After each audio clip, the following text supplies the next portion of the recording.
Today's session is 10 Best Payer Contracting Practices for 2018 and beyond. And today I am very delighted to have with me a co-speaker, co-presenter, Mr. David Siegel, who is the CEO of Nationwide Medical. For those of you who are basketball fans, he does have a slight flaw. He's a Lakers fan, but other than that, he's a terrific guy, and he's been a long-term Healthcents customer. But I'm just kidding. The Lakers have a lot of promise in front of them this year, as I'm sure all of you LeBron fans know. In any event, I welcome David to the session. Welcome, David. Thank you for having me, Steve. Pleasure to be here. Yeah, likewise. Thank you for joining in. And also, I'm assisted by a Healthcents account executive who will be fielding your questions today. She's one of our top account executives, and that would be Ms. Nicole Medina. Nicole, welcome. Thank you, Steve. I'm happy to be here. Likewise. Thank you for joining, and thank you to the audience for your participation. I wanted to mention we have had a phenomenal turnout, and in fact, we have representatives from many different kinds of providers and companies, everything ranging from all different size medical practices, DME and HME companies, home health companies, laboratories. We also have a number of behavioral health organizations, other ancillary providers of different types that have joined, and we even have two payers that I noticed join the session. So be careful what you say. No, I'm kidding. We actually, as you'll see, we teach techniques that are all about collaboration with payers. So I think it's actually very helpful, and I appreciate the participation of payers coming to the session as well, because the whole idea is to build a collaborative relationship between providers and payers to get you contracted. So that's what today's session is about.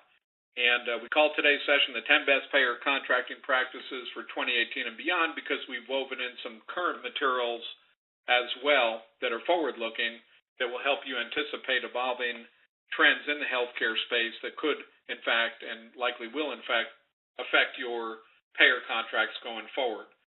Just a brief word about Healthcents, and that is we are a company that's been in the healthcare contracting business since 1994, quite a long time, and have quite a few different spokes to the hub of our payer contracting services, and that is that we do everything from negotiate and analyze payer contracts to healthcare consulting services. We've even advised large retailers about how to best market their products to medical practices and medical companies.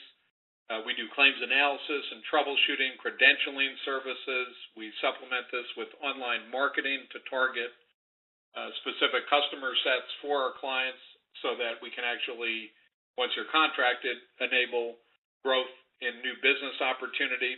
We have a patent-pending software cloud service called Revolution Software that's designed to dissect payer contracts, fee schedules, and detect trends in those fee schedules so that when you're negotiating your contracts, you can pick on the correct code groups and code ranges and codes that are going to drive your reimbursement the most. And we also offer both a online version of an education class called the Blueprint for Success, about an 8-hour lesson in payer contracting that can be taken in different segments, as well as custom on-site training. So that's a little bit about who we are. Delighted to have the opportunity today to share some of the secrets to success in payer contracting with you that you'll be able to put to work in a practical way as soon as you leave this session. A little bit about today's speakers. First, I'll start with my co-speaker, Mr. David Siegel. I mentioned that he is a longtime Healthcents customer. He is also the CEO of Nationwide Medical, and I have grown to respect David tremendously because he's one of these individuals that sees the multiple dimensions and importance of payer contracts to his business. And as he'll be sharing with you throughout the session, at Nationwide Medical, he sells CPAP and bi-level solutions to his customers, many of the same solutions that other large national competing companies sell as well, but he differentiates very much so with his customer service, and that's proven to be very important to the payer organizations that he's not only contracted with, but as he'll share with you, he's also had the foresight and capability to build partnerships with these payers who have, as a result, really become it's very much become a partnership between Nationwide Medical and some large national payers because of the proactive approach. David has an immense amount of experience. He's led the competitive bidding process, as all of you in the DME business and HME business know, a very difficult process for Nationwide Medical, and has developed an entrepreneurial operating system and built relationships, as I mentioned, with payers that actually have facilitated their reimbursement processes and have helped him as well to build on the contracted relationships that he has. So really a pleasure to have David join. And what we're going to try to do is quickly turn this session into more of a, as much as we can over the phone, more of a panel kind of a discussion. So as we get into this, we may not get through a lot of the charts, so I tend to pack these presentations with extra charts so that you can take them home with you and use the ones that we don't cover.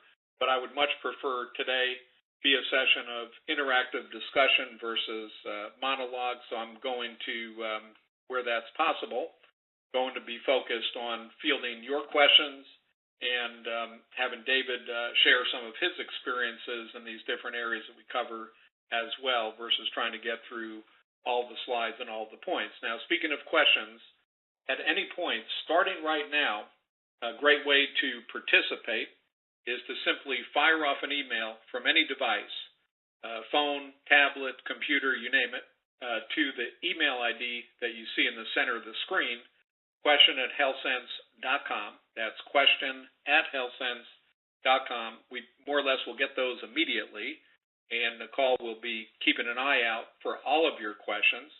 And we're going to have at least 4 pauses, 4 breakpoints where we're going to, as I say, move into panel mode and go through those questions. So the more, the merrier, and we will try to field as many of those in this session as possible. And the ones we don't get to, we'll also take a look at them and distribute out answers to those questions following the session if we don't have an opportunity to cover during the session.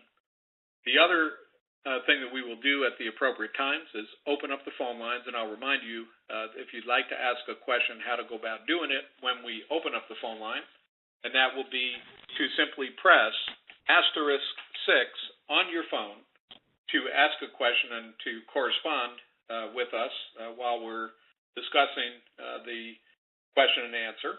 And then when you're done, we'd ask you please to once again press *6 to mute your line. So *6 will be an opportunity to ask live questions. And as I mentioned, you can start asking questions right now by emailing the ID question@healthcents.com.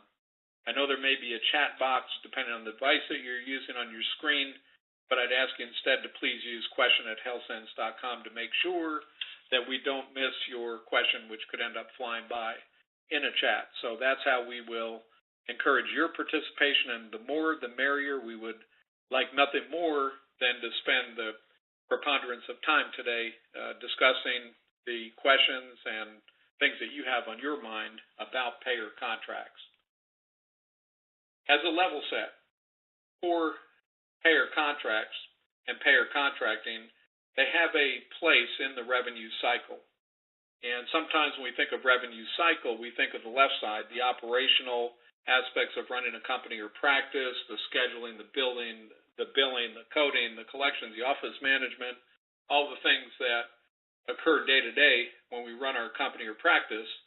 But we often don't think of the other aspect that can drive our revenue up, and that is the payer contracts that we can negotiate. So today the idea is to fit these 2 puzzle pieces together, bolt on those payer contracting opportunities, both to get new contracts as well as potentially depending on the value proposition of the segment of the healthcare space that you're in, also potentially renegotiating contracts as well. But the first thing is to think about payer contracting as being a part of the revenue cycle.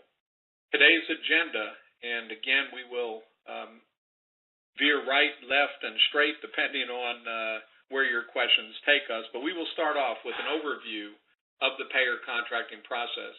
One of the things that we have found, having done this now for almost 25 years, is that as with any process, it's best done in a disciplined manner with sequential steps. And payer contracting is definitely not an exception. It works best when you follow the prescribed processes, which we have conveniently called the 10 best payer contracting practices. And we have categorized them into 3 areas that we'll cover. Sometimes it's easier to remember the 3 areas and then group the steps, but that would be preparation, negotiations, and the often forgotten step of monitoring contracts. So we will discuss the 10 best practices that are in those 3 key areas of preparation, negotiation, and monitoring. We will do some reimbursement analyses. Now, that is a very detailed topic that could be a 2 to 4 hour or even a half-day session onto its own. So what I'm going to do is impress upon you the importance of certain kinds of calculations in payer contracts that are often not done, and that would be the weighted averaging techniques of prioritizing the importance of codes and services. So that will be really what I leave you with. I'll just kind of touch on it today because I think the important takeaway from that segment for today's purpose is to get you thinking about weighted average reimbursement focus, because that's how the payer actuarial departments tend to think about it when they're looking at a collection of codes and the frequency that the codes are performed or sold and the pricing of those codes. So we'll get into that a little bit. Then we're going to focus heavily on SWOT analysis, and this is really a key part of the preparation stage, and that's getting the strengths, weaknesses, opportunities, and threats analysis of your company or practice and positioning yourself in a manner where your value proposition is able to be sold to a payer. And one of the things that I think Nicole would attest to is I impress upon the Healthcents account executives who are out there in the front lines working with clients like yourselves every day of the week that we are all in the sales business. And what we are doing is selling and positioning our brand, our products, our services as a practice, you name it. We are in the business of marketing and selling ourselves to a payer because payer's not obligated to put us in their network. There needs to be value. And when a payer has a closed network, which we will talk about, there needs to be a reason for the payer to make an exception to place you in the network. So we will talk about the various value attributes to focus on, whether they be related to your product, your service, perhaps the geographic populations that you service and cover. Perhaps it's a biggest and best scenario. There are a number of different ways that we can go about doing differentiation. Referrals from key hospital systems and especially employer groups who are key customers of the health insurance companies, the payers. So lots of ways to think about positioning, but it's important to pick one or more value attributes particularly when you are up against a narrow or closed network scenario. So we'll be talking about that. We'll be talking about the techniques of how to negotiate win-win agreements and get these agreements in place, and which contract language constructs to focus on. Again, I give a whole session just on contract language alone that goes an hour and a half and could go longer, looking for different operational constructs that surround the reimbursement language or amendment that's found in typical payer contracts. And one thing that you'll find interesting, and this is true for everyone on the line, is that I have found anecdotally working literally, with over 40,000 estimated payer contracts, I found that about 90% of the construction, if you will, of a payer contract is about the same, regardless of the provider type. Where the variability is typically in the reimbursement amendment. So, it might be for per diem or IOP for behavioral health company.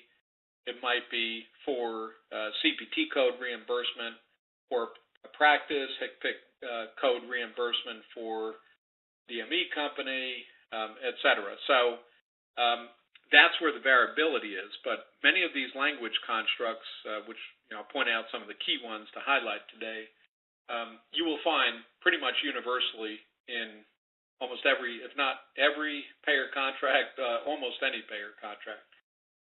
And then we're going to talk about monitoring claims to be sure that you're paid correctly. There's a number of potential reasons why, once you put a contract in place, you might actually be paid less than the contracted rates that you're entitled to. So it's important that there be at least some level of audit process in place to flag those underpaid situations, and then when you discover them, to find a way to dig in and figure out what the actual cause of that underpayment is. And then, as I mentioned, we're going to go into a little bit more of how to take that SWOT analysis and turn it into a value proposition to help you get into closed networks.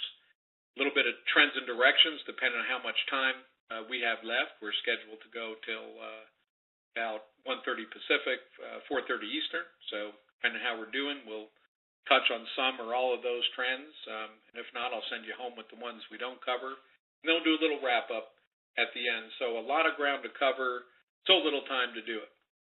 One of the things that we studied, this is for medical practices, but I find similar allocations for medical device companies and behavioral health companies as well. And that, depending on the space that you're in, there's often as much as 50% or more of the revenue that might flow into an organization actually comes through commercial payer contracts. Now, the rest might be Medi-Medi related, Medicare, Medicaid, might be a little cash-based or out-of-network book of business.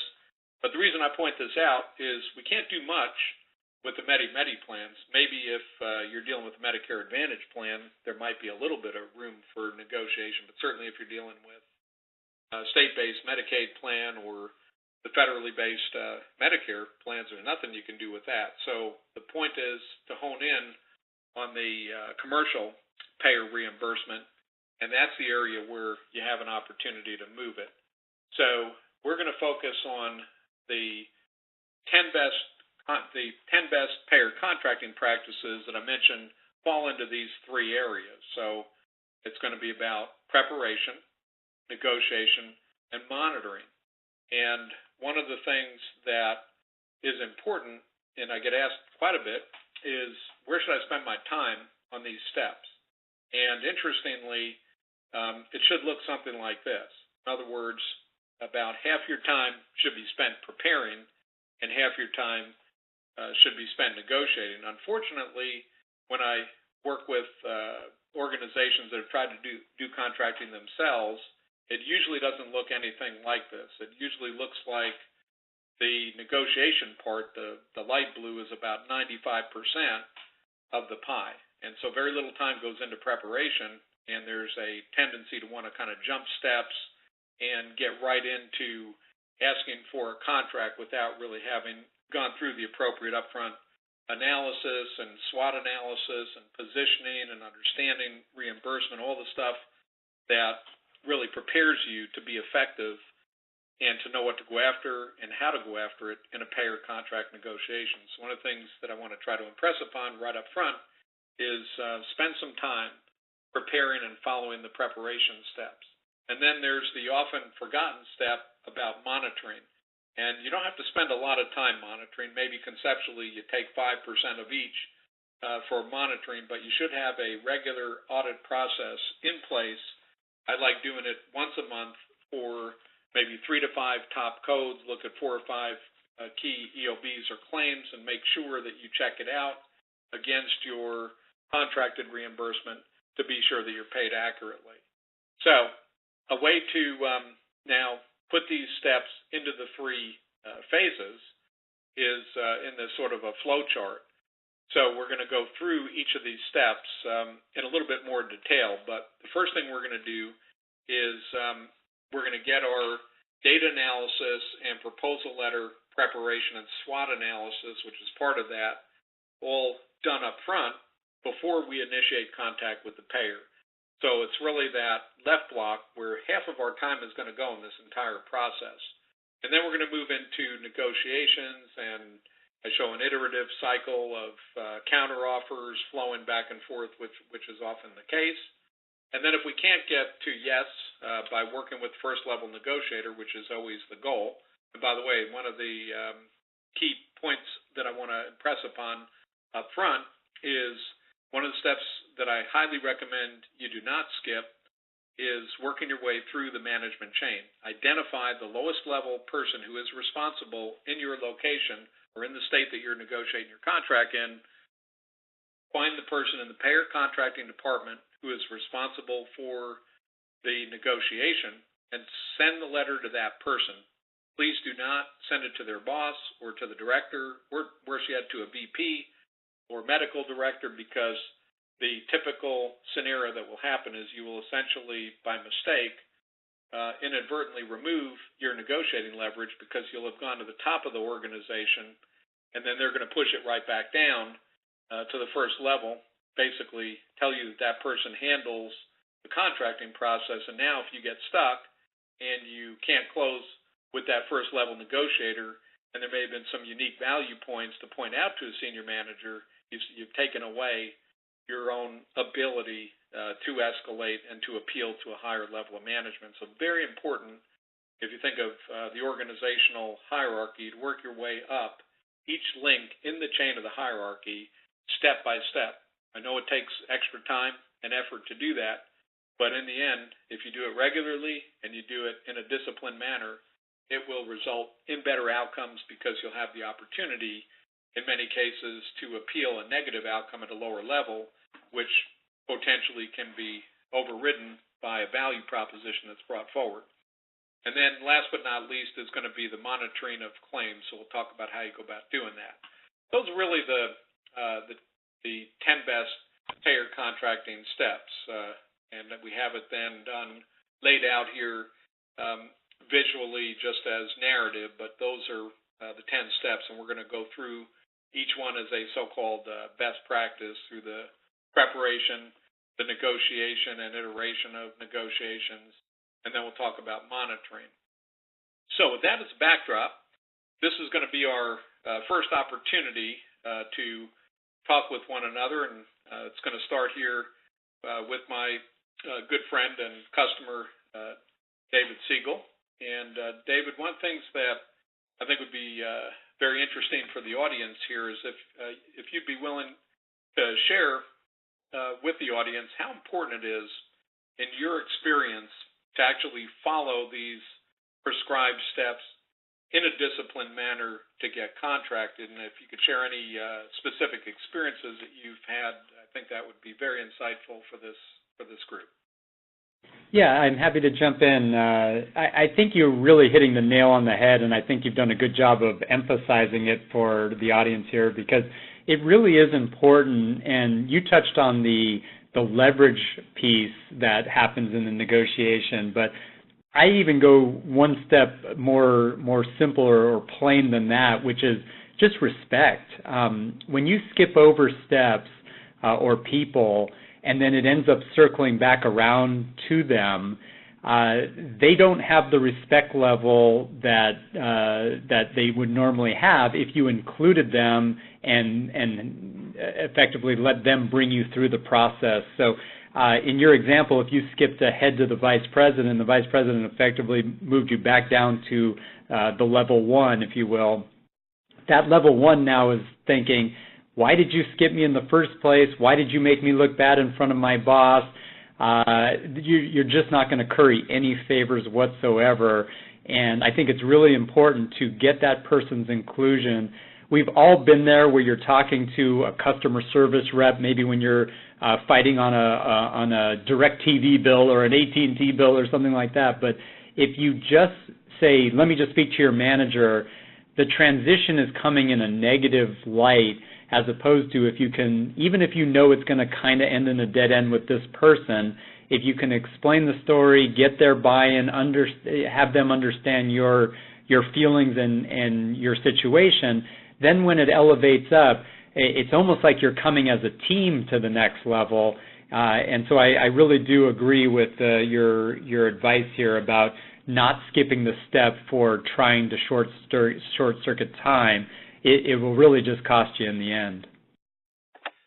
Yeah, thank you, David. And towards that end, I know we haven't hit yet on the segment about getting into closed networks, but one of the things I want to emphasize to the audience here is that Nationwide Medical sells outstanding products, but there are other companies that similarly sell the same products. So one of the questions, David, is, there have been cases clearly where together we have hit closed network scenarios where it's been important to Nationwide Medical strategically to get into certain national networks, certain state networks, and yet, some of the time, as we know, CPAP and bi-level solutions are already filled in those very networks. And what have you found to be helpful in terms of breaking down some of those obstacles to get into these closed and narrow networks?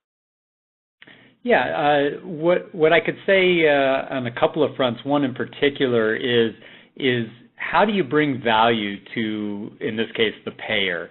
Are there specific items or specific types of personnel, meaning their customers, their patients? Is there something that you can bring to the marketplace that isn't readily available? One example of that could be recently I flew to the East Coast and helped participate in an education training session for a third-party payer working with their primary payer. And one of the things I was able to do was be a speaker with them and help educate a little bit about not only what we do from a product standpoint, but as a provider, the kinds of support and ways that we can be aided by insurance payers. And then the flip side of that is they can learn about us and see how they can serve our needs and make for a more collaborative process, as you mentioned at the outset of this call. So I think bringing something unique to the marketplace, if you will, is a way to differentiate and potentially put yourself in line for a contract or at least an opportunity to prove your worth that could eventually lead to a contract.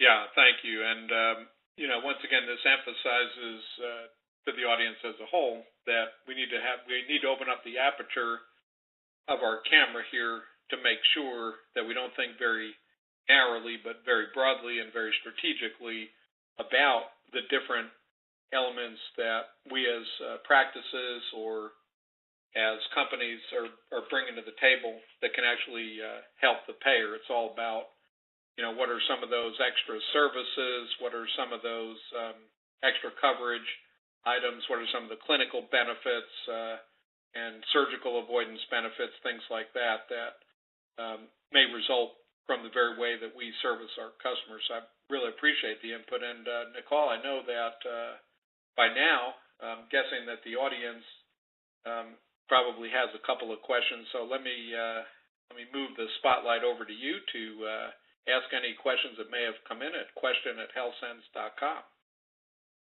Hey, Steve. Yes, thank you. We actually do have one question that came in. So the question is, after the initial preparation and the proposal letter is sent out, when and how often should we follow up with the payer, and how much time should we give them to respond? Okay, great question, Nicole. And the question is then, how frequently from the get-go should we be doing the follow-up? So when we go back to the negotiation stage, which actually is up on the screen here, we start with best practice 6, delivering the proposal letter to the appropriate network manager and doing the initial follow-up and establishing rapport. So if we consider that that's really the day the negotiation starts. Now, we may have done a lot of preparation up to that point, but that's the first time that we've communicated to the payer. So we should send that letter out. Often it can be done, and nowadays most frequently is done via email. You don't need to send a certified U.S. mail letter or anything like that. These things can be done electronically and can be effective that way. but you're going to need to do a frequent follow-up. First, you're going to want to get that letter out, and let's say you get it out on a Monday, then you probably want to give it no more than 2 to 3 days to reach back out to that person that you sent the letter to, just, hey, just checking in, want to make sure that you received the letter, and if you have any questions, please let me know. Typically, these letters allow for, we'll look at the construction of a letter shortly, but they allow for about a 3-week period for an initial reply of some sort from the payer, and not necessarily an outcome, ideally an outcome, but at least a reply to indicate that it's being assessed or some further evaluation, some sort of positive feedback. So the first point of contact would be after we send the letter, plus 2 or 3 days, then another week or so after that, again, both by phone as well as by email to make sure that there's some level of engagement. And if you're not getting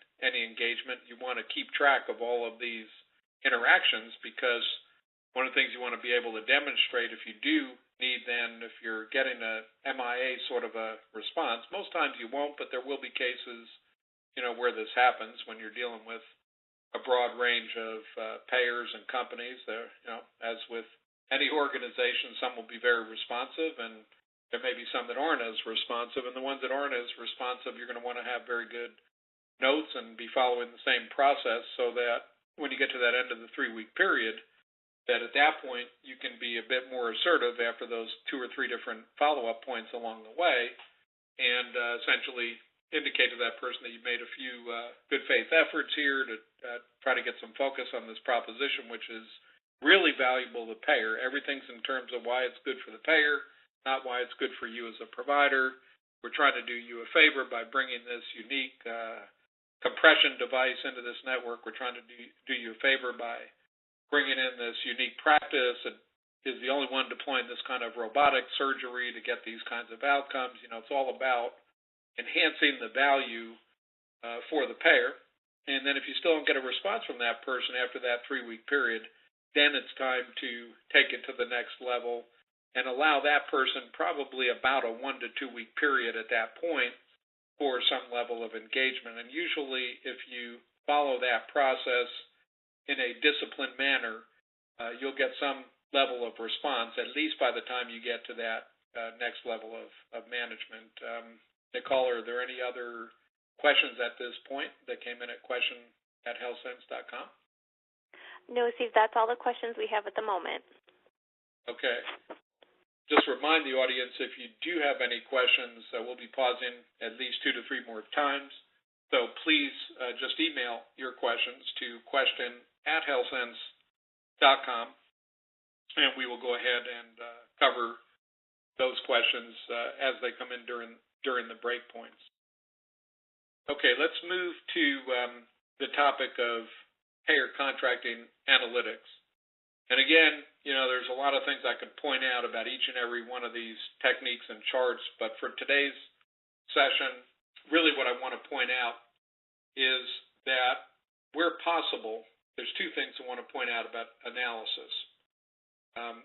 First off, where possible, what you want to do is be able to benchmark or compare your key codes. And by key codes, I mean the top 20% of your codes that are driving 80+% of your revenue. You want to compare those codes to one another across your payer contracts. And ideally, in this case, I took an extract from our Revolution software product where, particularly for medical practices and ambulatory surgery centers, we have a lot of comparative data, so you can compare regional and state averages through that level of benchmarking or comparison. But even if you don't have that, if you have a number of payer contracts in place, you can actually merge them together and compare each and every agreement to that merged assessment and determine which of your agreements are lagging and which ones are better. So the first point is do some comparison or benchmarking. The second point, which I think is really critical, no matter what kind of business that you're in, is that you focus on the weighted average. Now, you look down at the bottom in that little table that's surrounded by those 3 bars of a rectangle, where it says summary of CPT codes with Medicare rates and payer rates. Well, one of the things that you notice is there's an average percent of Medicare and there's a weighted average percent of Medicare that is listed there.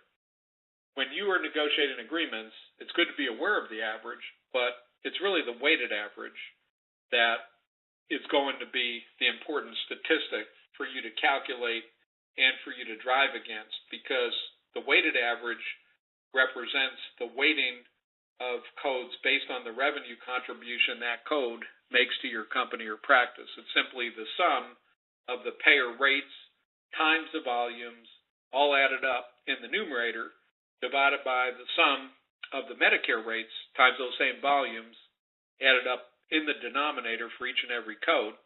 And what that's doing, in effect, the arithmetic around that yields a, if you will, a true workflow average based on the revenue that's flowing into your company, your practice, your ASC, your behavioral health organization, any kind of company that you are, your laboratory, you name it. You will see that payers typically will calibrate. They have pretty good actuarial people that are good at this kind of math, and they will set up a fee schedule, for instance, that might have, for a typical company or practice, could even have several hundred HCPC and/or CPT codes, and they might indicate to you that your overall average is 166% of Medicare. Well, that's true if you simply average each and every code one time and count it once, then you have 166%. But what if, three of the codes are reimbursed at 155% of Medicare, and they're the ones that are driving 80% of my revenue? Well, of course, it's those three codes that I care about the most, and therefore I want to weight the revenue for those three codes. And that's what I want to impress upon you is it's very important that you become cognizant, that you become aware of your weighted average reimbursement, and that you pull out your calculator or your spreadsheet and run that calculation, or better yet, use Revolution software. That's great, or some similar tool or spreadsheet, whatever. But please work with weighted averages, because that's going to be a true reflection, and you can have very big disparities. I recently was helping a company put together an IPA up in the state of Alaska, and it was really interesting when we were looking at some of the averages and weighted averages. You might, in some cases, have certain practices that, were 250, 300% of Medicare, and yet when you did a weighted average based on the revenue contribution of the codes to that practice, you'd find that the weighted average was sitting there, instead of at 180, might have been 120. So we had to really work off that 120, because that was a reflection, of where the revenue was flowing. So very important to do that. This next chart just gives you the arithmetic in a really simple example, where you sum up the payer revenue and divide it by the Medicare revenue to come up with a weighted average that, of course, even in this case with two codes, is very skewed toward the code that is contributing the most revenue. So at the end of the day, work with weighted averages. That's what we're pointing out. The other thing I put in here, again, not so much to dissect it today, but to point out that if you have multiple payer agreements, maybe you're looking across several different payers, or maybe you're in a situation where you're taking tax IDs and NPI numbers and you're merging into a single entity, and you're trying to reconcile to figure out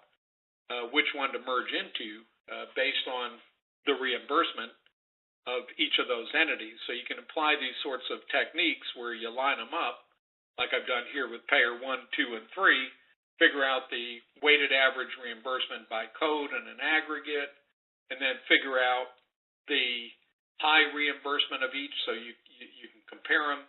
And then ultimately the goal is going to be to try to do better than the overall weighted average, and pick a scenario or an NPI number, a tax ID that's going to yield a better outcome. So it's especially important, not only when you're negotiating agreement by agreement, it's important for everybody to understand these, how to use weighted averaging, but it's also very important to do the same sort of analyses when you're trying to merge together multiple different entities into a single tax idea. Again, it's I've put together a few different IPAs in concert with attorneys and have done a lot of this sort of reconciliation super messenger model analysis. And, it's really interesting when you start to see the variability of averages, which are typically, as you'd expect, much higher than weighted averages, because it's convenient to average a bunch of codes that aren't being used and point out that reimbursement is good. And that's why, you need to take it to the next level and work with it and figure it out. Now, I'm going to give everybody, to close out this particular segment, I'm going to give everybody a quick question, but I think it's apropos to how to think about reimbursement, and also if you're in a situation, which is going to be very common, where you're contemplating the purchase of another company or your practice that may be merging with another practice, that sort of thing, to think about, what if we have existing contracts and we have an option to consolidate under a single tax ID? How do we go about doing it? And is it going to be desirable to pick one entity versus another? So I designed this particular question to get you thinking about the importance, and there's several dimensions to this that may not readily meet the eye that I'll point out. But one of the things that you can do if you like is anonymously participate by answering this question. If you just simply go on your device on a separate browser window to www.healthcents.com/Q2, you can actually see this question and pick your answer, and the results will be aggregated, and I'll be able to show you how the audience here answered the question. But the idea is that we have two merging companies or practices. One of them, in this case, is producing, and we're talking about a particular payer agreement, a PPO agreement. So one of them's producing $1 million. We'll call that company or practice A. That's where it stood before the merger. And then the other one's producing $200,000. And we're able to benchmark these against Medicare. So this first one happens to be at 100% of Medicare, but the other one, the smaller one, the 200K one, is at 120% of Medicare. And after long, protracted negotiation with the payer, finally we come to a final offer, and it's going to be 108% of Medicare. Well, you can see that obviously that's far better for the company A. It's maybe not so good for company B. So the real question is, in the absence of any other information, if we're just looking at these numbers, do we accept this offer or do we not? So if you'd like to weigh in, again, anonymously, go to www.healthcents.com/Q2, and let's see what we have. And then I'll answer the question for us, see where it goes.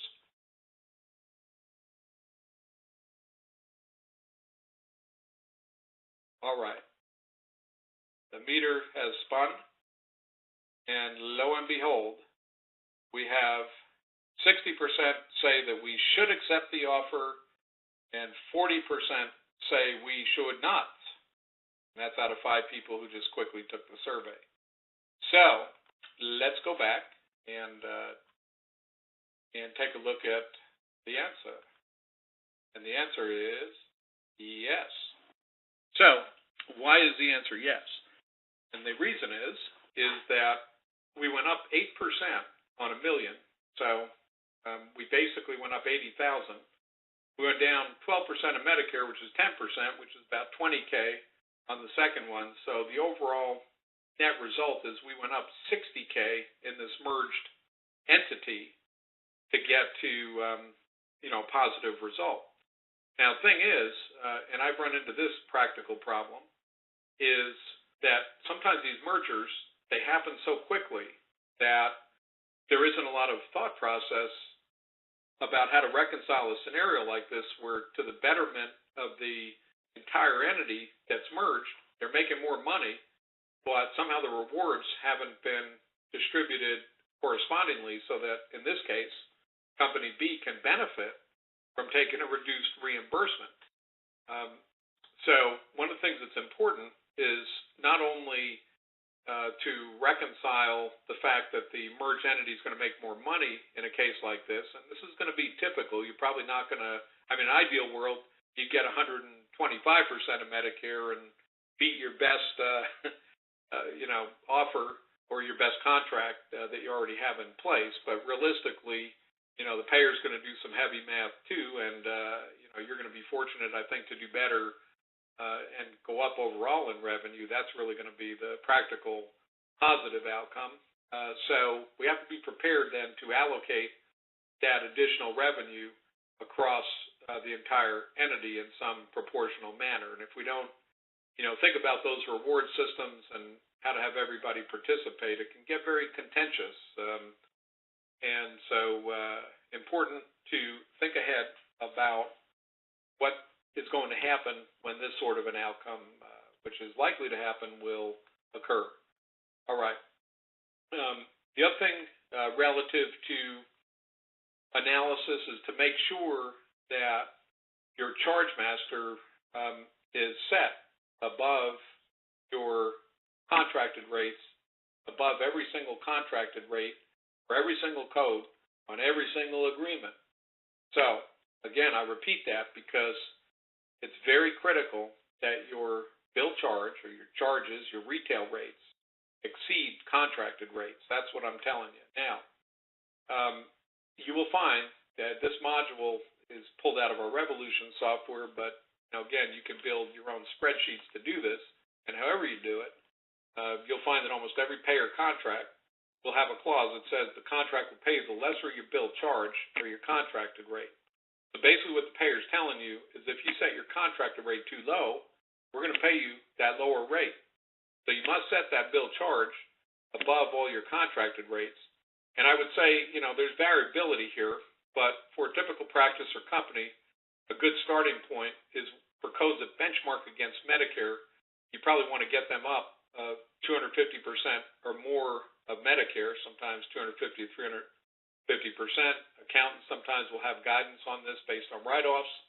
And certainly, if they don't benchmark against Medicare, then you probably need to be careful. You want to get at least 20 to 30% above the highest contracted rate for that code on any of your agreements. So this module here is just simply built to show that there are cases where the bill charge is less than the payer allowable, and it's also flagging codes where the reimbursement fell below 250% of Medicare. But it's one of the more important clauses, which often is not looked at in payer contracts, and it's universal. It'll say that payer shall pay the lesser, or sometimes say lesser bill charge or UCR or contracted rate or allowable. But this is the idea, is that they will track your charge master and load it into their system, and they will compare it against your contracted rates, and the lower the two shall prevail. So when you do that auditing, once you have a contract in place, if you find that you're paid below the contracted rates, this can be one of the reasons. It's certainly not the only reason.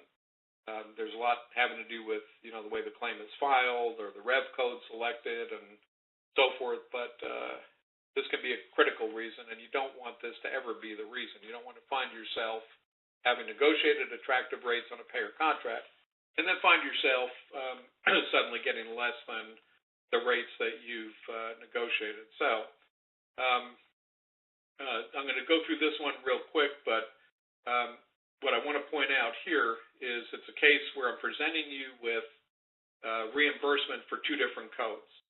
And one of them is an office visit code, another is surgical code. And if you just, do the quick math, and I said, what is the weighted average reimbursement? Well, if I ask you what the average is, clearly you pick 85 because we've got an 80 and a 90, and halfway in between is 85.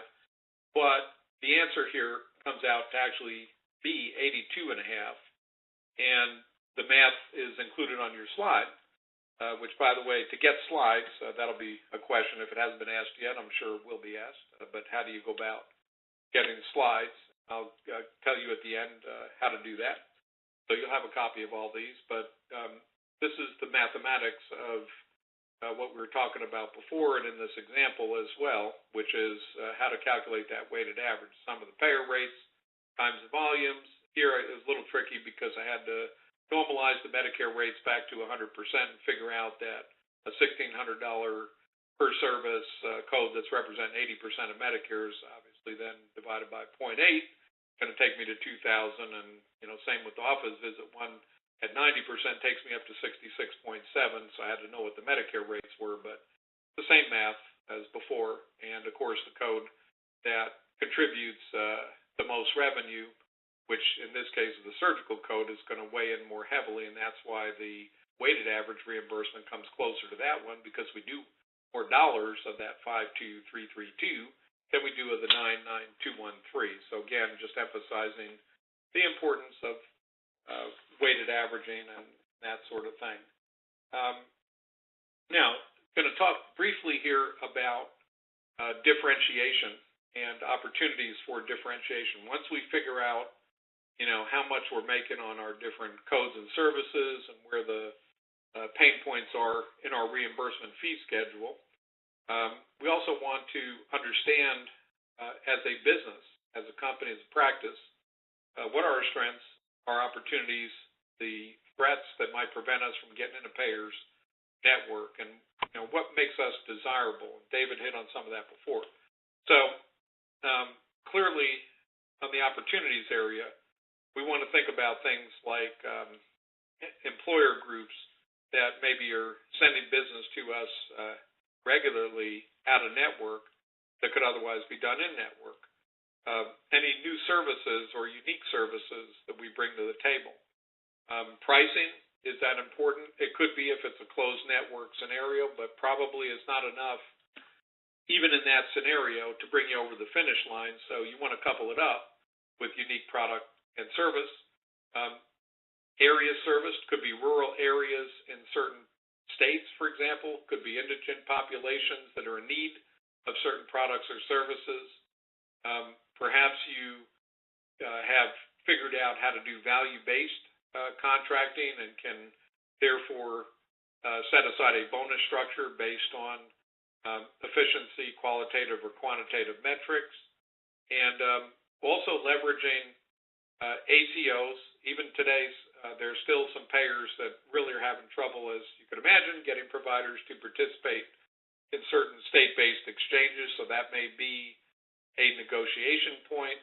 So we want to kind of, couple these things up with the attributes to the left on the strengths, while being cognizant of the fact that we may be up against, maybe it's a large merger that just took place now, and so we've got a large company or practice that we're competing against in our specialty, or maybe it's a multi-specialty scenario, multi-product scenario.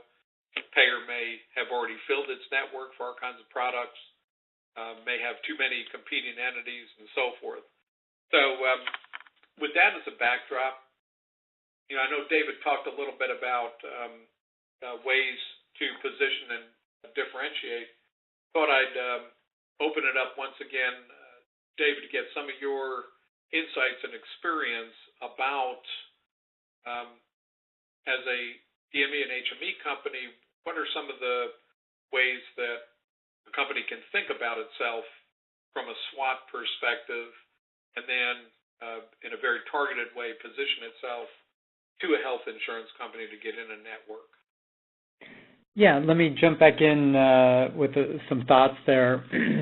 So I couldn't agree more that understanding your own particular strengths is half the battle, so that you can kind of align yourself down pathways that you will most likely succeed at. In other words, if you're not really good at customer service, then you don't want to represent that you'll bring great customer service, because if you get that opportunity, you're either going to not be able to succeed or you're going to fall flat in terms of what you set the expectation level at. I think an interesting little tidbit to share with the audience here is an actual experience that occurred for us here at Nationwide Medical. Was we were having some discussion with a very large national payer, and what ended up happening through the conversation, and mind you, this was a closed network situation, what ended up opening my eyes to the potential for a differentiating opportunity was the payer explained to me that you as a provider are actually a form of the face of the insurance provider. So I never thought about it that way. When I'm out seeing my clients or my respiratory therapists are in the home of one of our patients, I never thought of it as I'm also there representing, pick the insurance payer that you might be dealing with or that patient might have as their insurance carrier. So when that light bulb kind of went off in my eyes that it's a chance for us as providers to be representing a commercial insured or Medicare or whoever it is, it provided a unique way to think about being a solution source. So if you can come in and offer a higher level of value than your competitors, there's a way to differentiate you from various other providers and do so in a light that shines positively on the insurance carrier.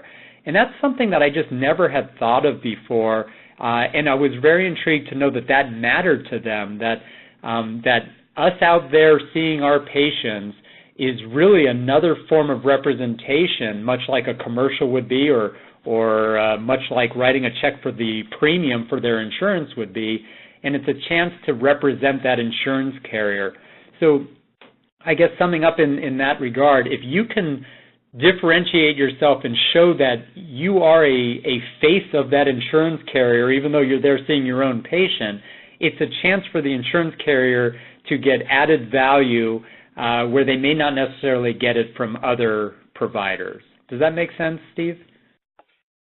Yeah, totally. And certainly if anyone in the audience here has any follow-up to that, I'd encourage you to send it across. And, I think David is bringing up something that we often don't think about, and that is, David, you're bringing up this whole point about we are almost like, as practices and companies that are in a payer's network, we are representatives, in effect, the face of the payer to the marketplace. And sure, payers are motivated by collecting as much premium as possible and calculating their risk and paying out as little as possible.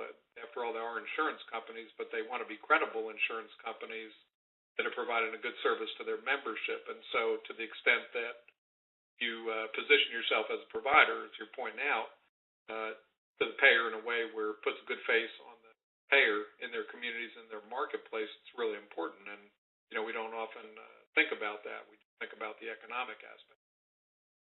Right.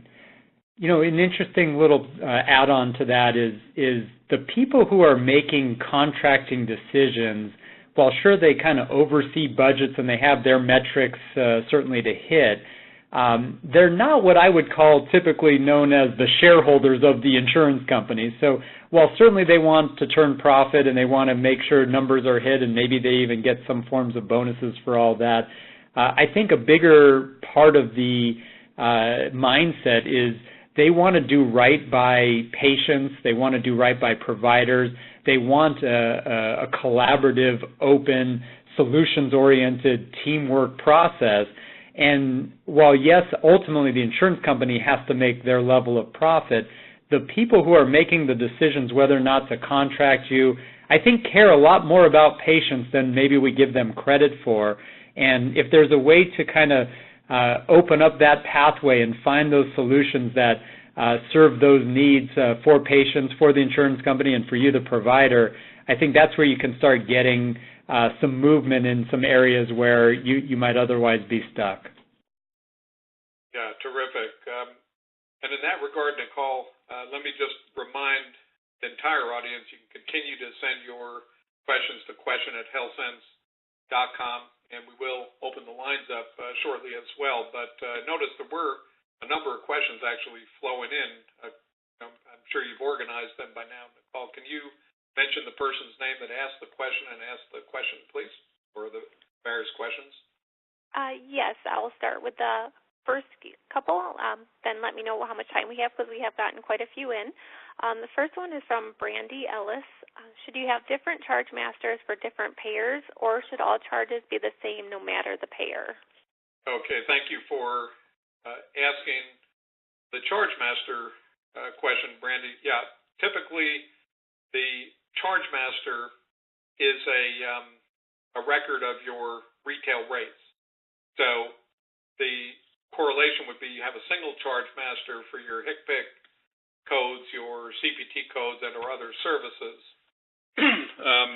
One of those for each company or practice, and then you would have N number of payer fee schedules, as many payer fee schedules for the different product lines that you're contracted with. So a single charge master, because the meaning of the charge master is it's simply the retail rates that you charge for somebody that pays cash for your product or service.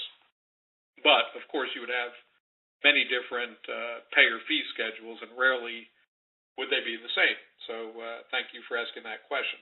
Next, Nicole. Okay, the next one is from Amber O'Neill. How does the process change when you're doing a renegotiation of a contract, especially one that's been in place for a long time versus a new negotiation? Yeah, terrific question. And again, I want to thank Amber as well for participating in the session here. So we haven't talked heavily about renegotiations. And the question is, how does it change? Well, in a couple of ways. Number one is when we are doing that upfront assessment or preparation, it becomes very important, if we already have contracts in place, to be a bit more thorough where possible about understanding the weighted average reimbursement of our agreements. That's really where that exercise becomes more important, because after all, if you don't have a contract and you're just trying to get in a payer network for the first time, there is nothing to benchmark against, and the goal, is probably, within any reasonable level where you can make a profit to get in the network. So that's going to be different when you're in there renegotiating. Now, I've found at a practical level that there's certain information that you need to renegotiate a contract and really understand the reimbursement, but not every company or practice necessarily has it at their fingertips.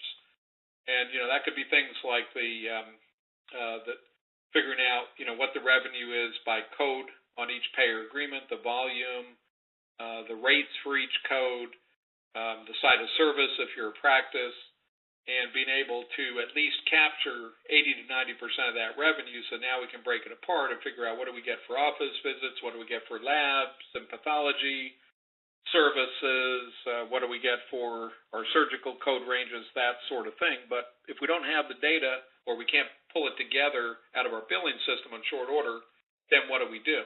Well, what you do at that point, if you don't have it, is, you want to sacrifice the perfect for the betterment or the good in this case, which means then abandon that effort for now, work on it, after we get the negotiation going, and let's simply start by asking for a reasonable percentage above what we're currently getting from that payer, and focus on where it's going to be different is we're going to focus on the fact that we've had this contract for, X number of years.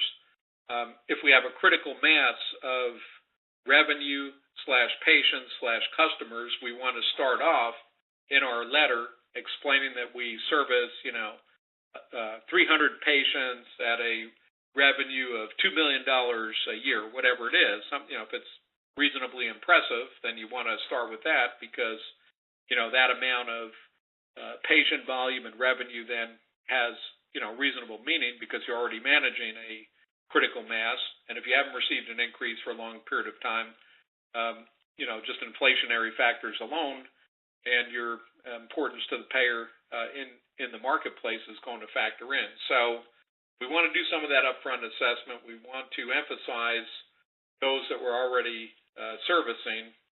And if we can, we do that analysis. And if we can't, then we ask for an across the board, and we go at it that way. So it's still, some of the principles are very much the same as we've talked about to get in new networks. We're still going to emphasize why we're important to the payer. Is it that we have, if we're a DME company, do we have a compression boot that can be used in lieu of a certain percentage of surgeries that would otherwise happen due to diabetic foot ulcers? And is our device therefore causing some downstream savings to the payer?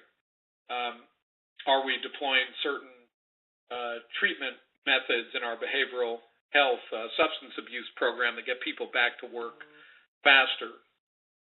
Are we using a Da Vinci robot for prostate surgeries in our practice that somehow or now we've cataloged certain outcomes that are better when they're not done, with a Da Vinci robot? I mean, these are the sorts of things. There's no, one size fits all, but whether you're asking for an increase or you're asking for a new contract, you still want to come back to these SWOT points and value points and talk about products, services, geographies, service, referrals, the number of patients, those sorts of things. So those things that it would have in common. So great question, Amber.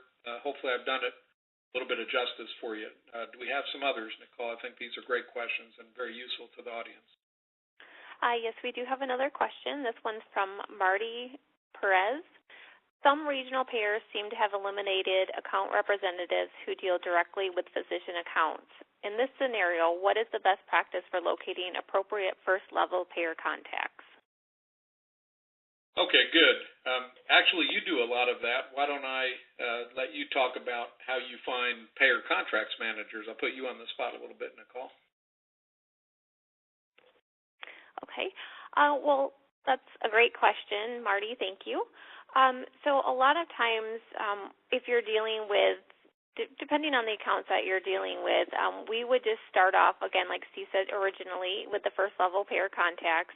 You can call in even to provider services or provider relations if you are looking for that first level, and a lot of times you'll be able to get that directly from there.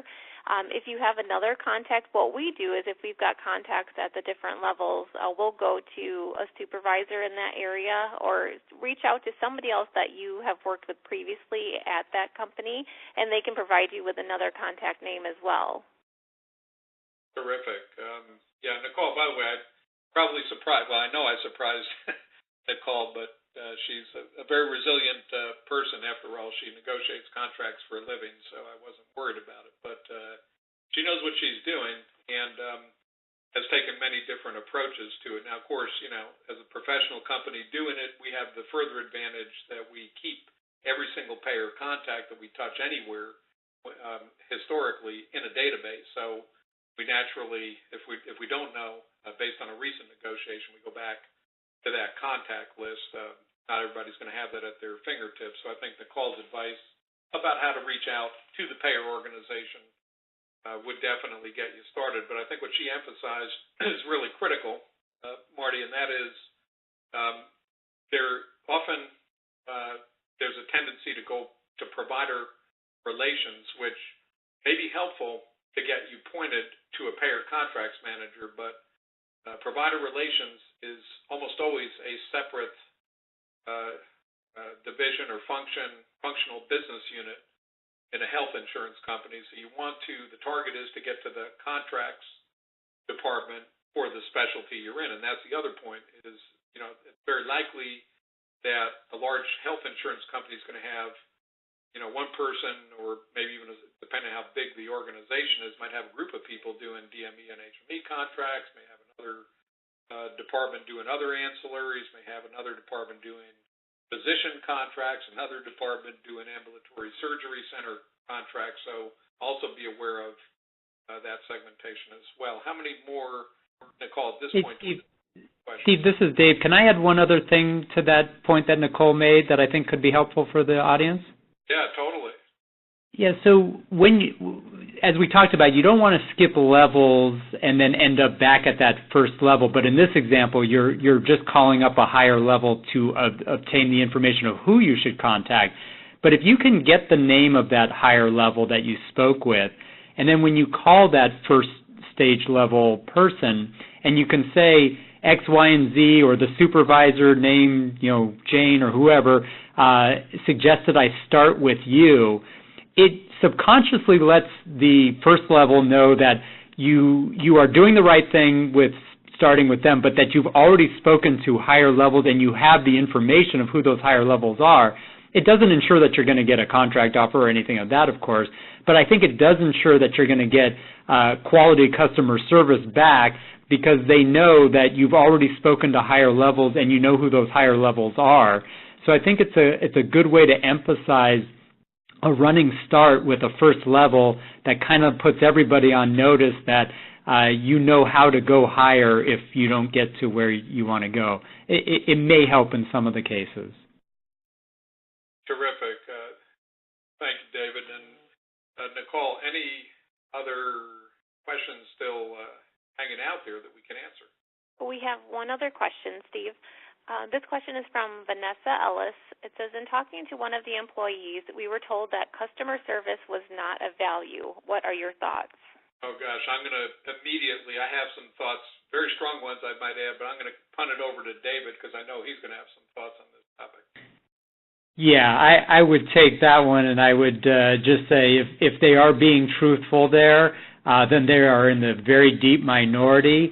What I would garner to say is that kind of a response is more, if I'm sniffing it out, I'm saying is everybody tells the payer that they give great customer service, and that's why you would get a response like that, because it just simply isn't true. There's a shortage of great customer service in all industries, certainly in some of the industries like healthcare where reimbursement has been pressurized down. So I don't believe for a second that that's an accurate statement, but I also don't believe that there's a whole bunch of I do believe that there's a whole bunch of providers out there who say they are great at customer service but are really not. So I would take that one with a grain of salt, and I would continue to flush that out, prove your mettle with however it is you differentiate, and my guess is that they would come around and find a way that will prove out that isn't really their true belief. That's my 2 cents on that. Yeah, thank you. And I want to follow up on it too because this is a case where the devil could be in the details, and here's what I mean is no doubt 1,000% here with David that customer service unequivocally is a differentiator. However, things have to be stated in a specific manner. So, for example, if you just state that our company provides a high level of customer service and care to each of our customers and values that greatly, that is not the kind of customer service value proposition that you want to talk about. Now, if you say that you deploy, therapists door to door who custom fit, CPAP masks, and the result is 20%, better compliance, that's very powerful, you see. So, some level of specificity. So when somebody tells you that, customer service is not a value, I have to believe that is the result of perhaps a general broad statement not being a value, specific value attributes associated with that service. What is it, that is unique or different or can be quantifiable about that service that you're providing? So some level of specificity about your customer service. So, I've had a number of companies recently, for example, it stands out in my mind, where they talk about, like I've had wound care supply companies talk about that they ship orders, the same day. That's one of their value differentiators. Okay, and so, my next thing when I'm talking to them is, okay, so that's great. Or they replenish supplies in a certain way that their competitors don't. So now what's the next thing? What's the benefit of that? How does that differentiate them? Why is it better that they do it every day versus takes them 2 days to ship supplies? What are the downstream benefits in treating certain kinds of wounds?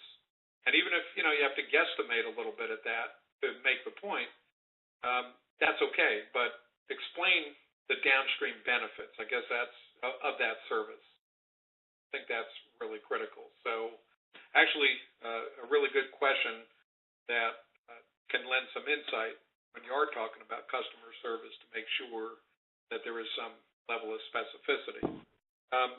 I am going to open up the phone lines just to see if anybody would like to step in and ask a question. And I promise David won't be hard on you. I might be, but no, I'm kidding. We'd love to have questions, and I really would love to see somebody jump in and ask any question that's on your mind. So let me unmute the line, and then I'll explain to you how to ask your question real quick.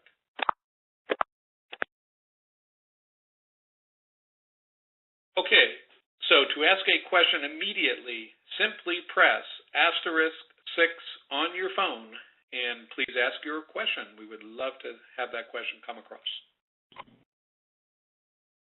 Any takers? Pretty please? All right. Well, sometimes we get more on the question. People like to send the email. So perhaps one last opportunity in 15 minutes from now. I have a question. Oh, excellent. Thank you. Can you tell us who you are? Yes, my name is Raquel Rich. Thank you, Raquel. And who are you with? Well, I haven't started yet. I'm going to be starting with Providence Health and Services. Excellent. Well, welcome, and what's your question? Thank you. So the value-based contracting, if you contract, you can have a regular contract, and then you can have a separate value-based contract, like a separate reimbursement, so based on whatever the value-based criteria is, or is it one or the other? Great question. Yeah, and thanks for asking it. What I have seen mostly in this area of value-based contracting, and what I'm referring to now are the, let's say, the modified typical commercial payer PPO agreements that have integrated value-based components. What I have seen is a hybrid approach where typically, in fact, let me see if I can skip over to a slide that have it in here that would bring that across to you. But what I've seen, Raquel, is that with value-based, the way that the structures work, here it is that about 95% of a fee-for-service agreement, when there's a value-based component, will be set to reimburse in the usual manner, on a fee-for-service basis for codes, for per diem, for IOP, whatever.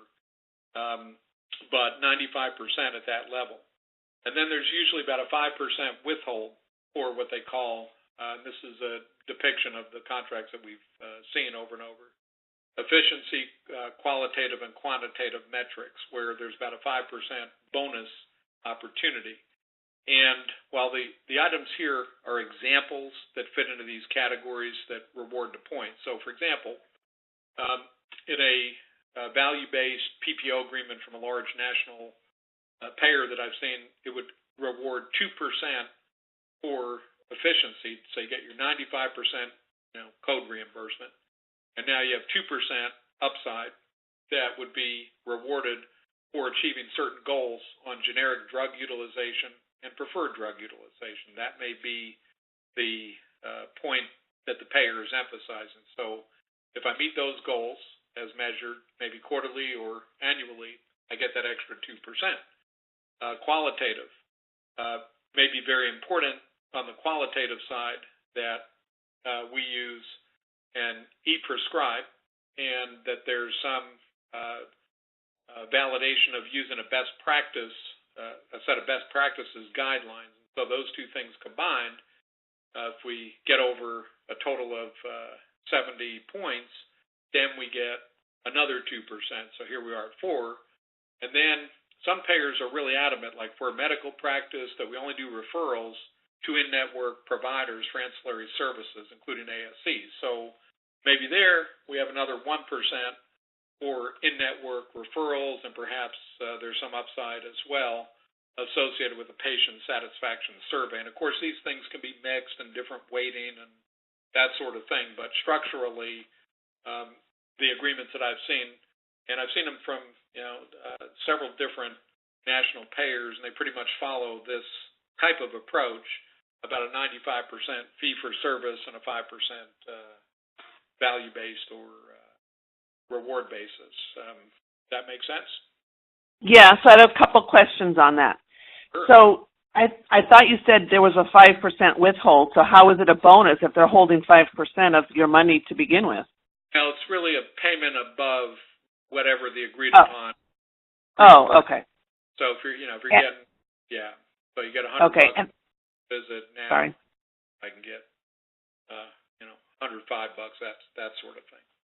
I see. And is this used on MedAdvantage members, or is this strictly like PPO members? Again, in some contracts that actually combine it for Medicare Advantage plans and the various fee-for-service commercial plans.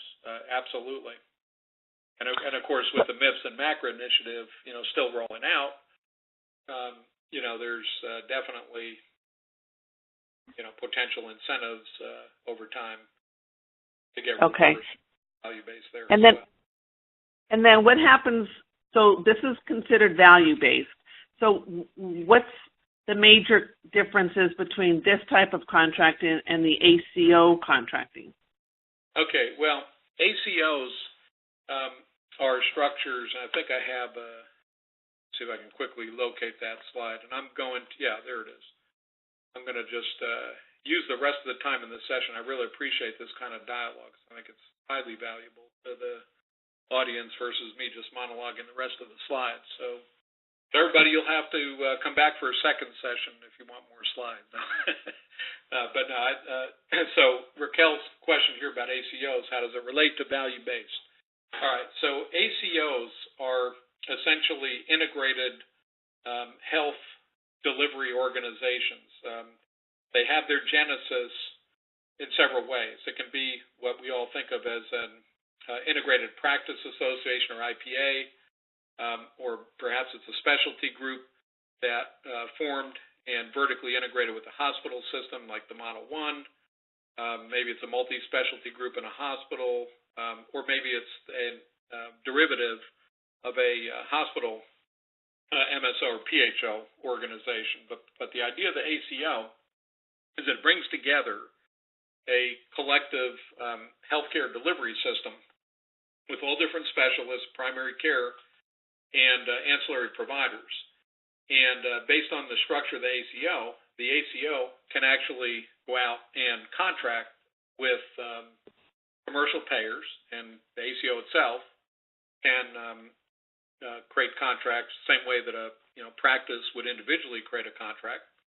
And in the ACO model, typically a primary care physician can only be the quarterback, if you will, of one ACO, so they can't be in multiples. But if you're a specialty practice or an ancillary, you can typically, the same way you sign up for multiple payer agreements, you can typically sign up for multiple ACO models. And the reward structure and value-based is integrated typically as some sort of a agreed-upon bonus pool, and they're highly variable. They can be like the one we saw in the individual agreements, or they can be, greater monies at risk, and, even in some cases, capitated models, that sort of thing. But basically, they are separate contractual arrangements that the ACO puts in place with the health insurance company, including both Medicare Advantage models as well as commercial models, and then the participants in the ACO agree to the reimbursement terms, including the bonus pool withhold. Okay, and then so who's getting paid? Is it go to this one entity, or if a PCP rendered services, does the PCP get paid, or does it go somewhere and then that somewhere pays out? How does that payment structure occur to the person that provided the service? the payment will flow through the contract that's put in place with the ACO back to the PCP. So PCP provides service, and it's fee-for-service contract that pays out, back to the office visit, $100 for 99213, and that's not including the bonus payment that might be shared by the entire ecosystem here vertically. Then that payment will flow to the PCP. So it's a lot like, the best way I would think about it, and some of you on the line, in fact, there are specialty IPAs now in the DME space. Medical practices are pretty familiar with them. It's a lot like an IPA contract where, you're opting into a particular contract, and then you get paid through the contract that's held by the IPA, or in this case, the ACO. Oh, I see. Okay. Thank you very much. Appreciate it. Yeah, thank you for the correspondence. All right, let me do this, and this is great. This is what we were hoping for, is high level of audience interest and questioning and participation, because I think we learn from each other a lot better than we do from anybody's monologue, even from good ones like mine. Anyway, what I do want to offer, since we have a few minutes, and then we'll close out with a couple questions, is a free contracts assessment. And this is applicable to any provider company that's on the line. My partner does a great job with these, and she will spend at least a half hour, probably closer to an hour, with you, no cost or obligation. You can reach out to her directly. We're pretty transparent around here. That's why I put her information up here. You can send me emails, by the way. The simplest way I'll see them all is just send them to info@healthcents.com if you want both of us to see them. That's info@healthcents.com. But anyway, highly recommend you take advantage of that generous offer for participants. Now, the other thing I want to answer before it's asked is, how do I get copies of this presentation and material? Simply go to healthcents.com/10best2018. That is how you can get copies. If you wait about 24 hours or less, then I will have a complete, not only the copies of this session, but I will also have a complete recording of this entire session for your viewing pleasure as well, and put my contact information here as well. So with that as a backdrop, let me punt it over to my colleague, David Siegel, for any final thoughts or comments that you would like to share with the audience today. Yeah, just one closing statement. And first of all, let me say thank you for having me, and thank you to the audience for listening to us. And hopefully you walk away from here with at least one or two nuggets that you can use in your own businesses and practices. I guess the one thing that I'll part with is, I guess all the years in the early part of my career, I felt like insurance companies were the adversary, and we're trying to get claims paid, and they're trying to keep the money in their pocket. And I know high level, I guess you could still argue that could potentially be, but what I've come to find out is that it isn't that adversarial. It's just that if you look and you're ever inside their business, they're trying to run it as efficiently and organized from an organized fashion as they can. And what I've found is as I start to break down those barriers, as I've gotten to know some of these folks, as I've gotten to be in position to help some of their challenges and help them overcome what they need, they're happy to do the same on the flip side. So I guess if I can part with one comment here, it's if you can change your own mindset from thinking adversarially and change it into how can I be a solution to some of the problems they may be dealing with, and then in turn I think you'll find that they will reciprocate that in much higher a manner than you may be giving them credit for. Not to say you're not going to get challenges, not to say you're still not going to get denials or closed networks or all of the above. There's no silver bullet here. But I think changing mindset and being willing to open yourself up to being a problem solver for them can in turn pay dividends in the long run. Yeah, thank you, David, for the closing statements. And also I'd like to just mention real quick that actually David and I are taking the show to the road we will be at MedTrade on Tuesday, October 16th, doing a similar kind of a session, except even more of a focused panel format there, which lends itself nicely to a live audience. And we have a ton of information, articles, blogs, prior presentations. If you go to healthcents.com and just poke around our speaking engagements page and our blog and our articles, there's really a rich set of content that all of you can access for no charge. So I just want to point that out. And I'll just ask Nicole, do we have any final question that the audience wanted to ask here before we conclude? Excuse me, I have a question. Oh, yes, please. Hi. I know you touched on it a little bit with closed panels and saturated networks, but with a DME company, do you have any specific tips or tricks on how to combat that?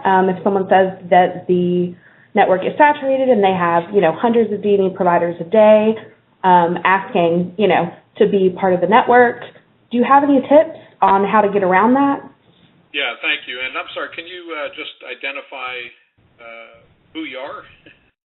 Sure. My name's Elizabeth, and I'm from Prism Medical Products. Okay, Elizabeth. Yeah, thank you.